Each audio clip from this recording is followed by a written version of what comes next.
Voici une petite vidéo qui va concerner donc comment calculer sans effectuer bien sûr la division, le reste de la division d'un polynôme par le binôme du premier degré.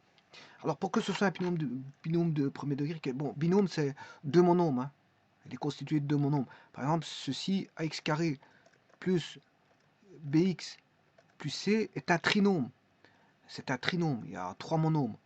Alors les monômes ce sont des lettres avec des lettres. Par exemple, 3AB est un monôme. Voilà, mais ici, il y a, ouais, ici, c'est vrai que c'est mal, parce qu'ici, ce sont des nombres. AB sont des nombres, hein. ABC sont des nombres. Voilà, voilà, ABC sont des nombres. Donc, et X est la variable, c'est l'indéterminé, ici, dans ce cas-ci, c'est l'indéterminé.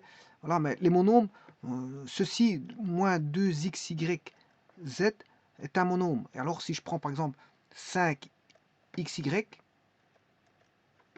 5xy, c'est aussi un monôme, mais ils ne sont pas semblables.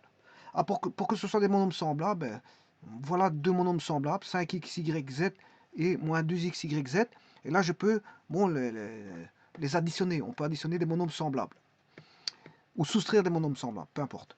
Alors, ceci étant dit, donc, un monôme, c'est voilà, constitué de lettres et de chiffres, enfin de nombres, je m'excuse, de nombres et de lettres.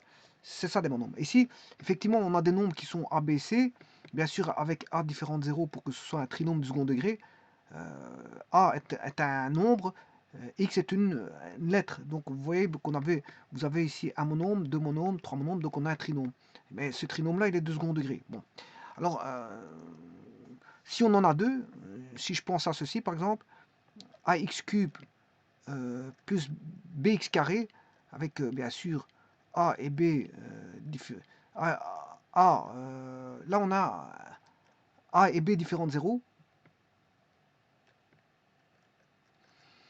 Ici, on a l'association de deux monômes. Non, le monôme qui est ax cube et le monôme qui est bx carré. Donc on a la somme de deux monômes.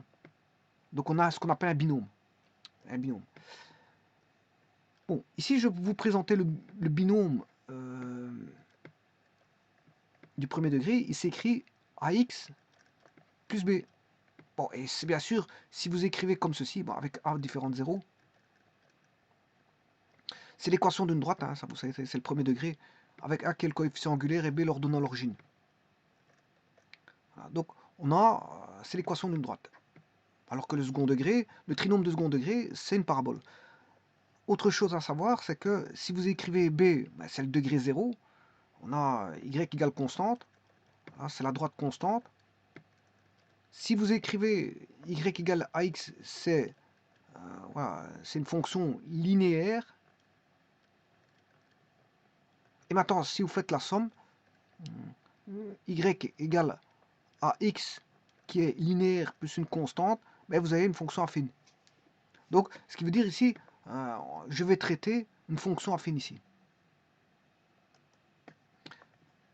Une fonction affine, alors on aura un cas particulier si b égale 0. Voilà. En tous les cas de figure, si b égale 0, on a une fonction linéaire. Voilà. Ici, je vais traiter y égale à x plus b. Voilà, et donc avec a bien sûr différent de 0. Et voilà, le problème c'est comment calculer sans effectuer la division d'un polynôme que je vais appeler p de x par ce monôme du premier degré. C'est un monôme du premier degré. Donc c'est-à-dire divisé par ax plus b. Bon. Alors c'est comment calculer le reste, hein. Ici c'est pas comment calculer la division parce que la division je vais vous montrer dans une autre vidéo comment peut-on faire la division. Ici c'est juste comment calculer le reste. C'est le reste de la division par le monôme du premier degré. Le binôme, je m'excuse, le binôme du premier degré, qui est ax plus b. Donc diviser n'importe quel polynôme, quel que soit le degré du polynôme que je vais appeler n. Voilà. Bien sûr, on est dans les polynômes ici à coefficient réel, et donc je dois éliminer le polynôme nul, parce que je ne peux pas diviser par 0. Hein. Voilà, je dois enlever le polynôme nul. De toute façon, ici, j'ai pas le polynôme nul, parce que je considère que j'ai le polynôme du premier degré, donc j'aurais pas le polynôme nul. Mais si je devais l'englober dans l'ensemble des polynômes, à coefficient réel, ben, j'exclurai le polynôme nul de l'ensemble. Comme ça, tout est fixé. De toute façon, ici, A il est différent de 0. On ne saura pas avoir le polynôme nul parce qu'on a au moins du premier degré. Voilà, c'est un binôme du premier degré. Alors, comment faire ceci? Eh bien, c'est tout simple. On a un polynôme de degré n que je vais appeler Pn. N de x, c'est un polynôme de degré n. Le degré, je peux le mettre ici. Sinon, on risquerait de confondre avec des dérivés. Donc, je vais mettre le degré ici du polynôme. Alors, je vais diviser par... alors, s'il est divisible, on pourra marquer, bien sûr, le diviseur, ce sera ax plus b, qui va nous donner une réponse qui est un quotient en x, plus un reste. Alors, le reste va dépendre...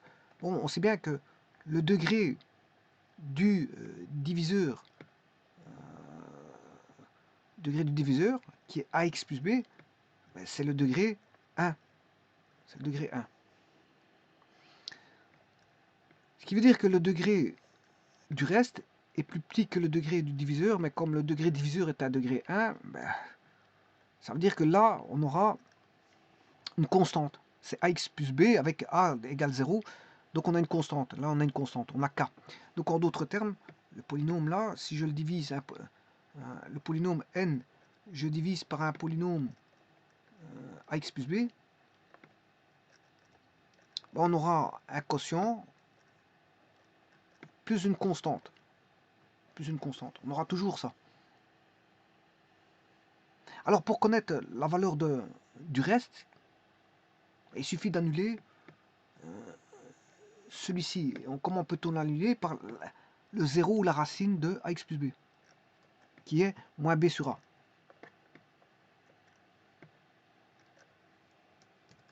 Alors, je vais l'annuler. On sait bien que ax plus b, ça fait 0. Ax plus b égale 0 quand x égale moins b sur a. Voilà. Donc je veux remplacer par moins b sur a, Pn de moins b sur a égale a fois moins b sur a plus b fois q de moins b sur a plus une constante k. Et là, vous voyez que vous avez l'annulation, puisque a sur a, ça fait 1, il va rester moins b plus b, ça fait 0. 0 fois q de moins b, ça fait 0. Donc, voilà, et vous avez le k. Autrement dit, pour trouver le reste de la division d'un polynôme, quel que soit le degré, que je vais appeler Pn, qui est le degré ici, Pn de x, la déterminée, est égal à ax plus b fois q de x plus k, parce que le r, le degré est égal à 0. Donc qu'est-ce qu'on peut dire? On peut dire que pour trouver le reste, il suffit de remplacer par ce qui va annuler justement le polynôme ax plus b. Et là, on aura, voilà, c'est comme ça qu'on trouve comment trouver le reste par une division par ax plus b. Donc il est très aisé de trouver le reste d'une division par ax plus b. Il suffit de faire p de moins a. Là, vous trouverez ce reste qui vaut k. Alors, je vais faire un petit essai. Ici, j'ai pris un polynôme de degré 4. J'aurais pu prendre 5, 6, 7, 8, 9, 10, ou peu importe le degré. Plus il sera grand et plus le polynôme, s'il est complet, sera très important à écrire. Là, ici, j'ai pris un polynôme de degré 4. J'ai pris n égale 4 ici. Dans mon exemple sur GeoGebra. J'ai pris un polynôme de degré 4. Alors, allons voir. Ce polynôme, c'est x4 plus 3x carré plus 6x moins 5. C'est un polynôme qui est complet parce qu'il y a 4... Non, il est incomplet parce qu'il manque le coefficient en x cube. Il vaut 0. Il est 0. Il vaut 0. Il est incomplet.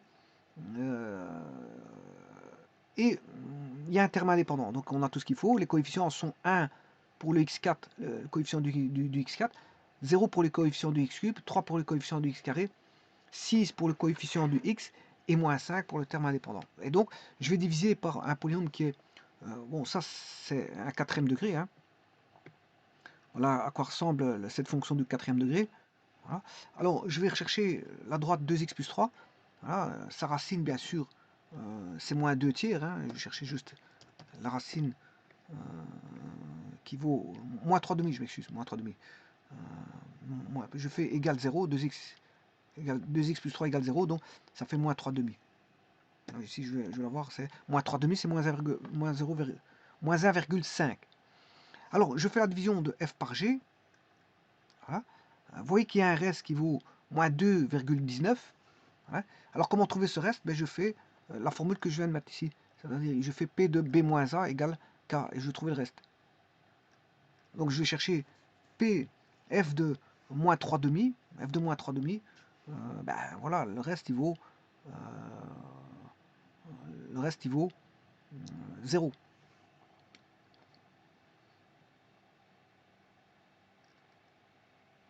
Ah, je m'excuse. Le reste, il vaut moins 2,19. F de moins 3 demi vaut moins 2,19. Bon, je vais en faire un autre. Je prends un autre polynôme, sixième degré.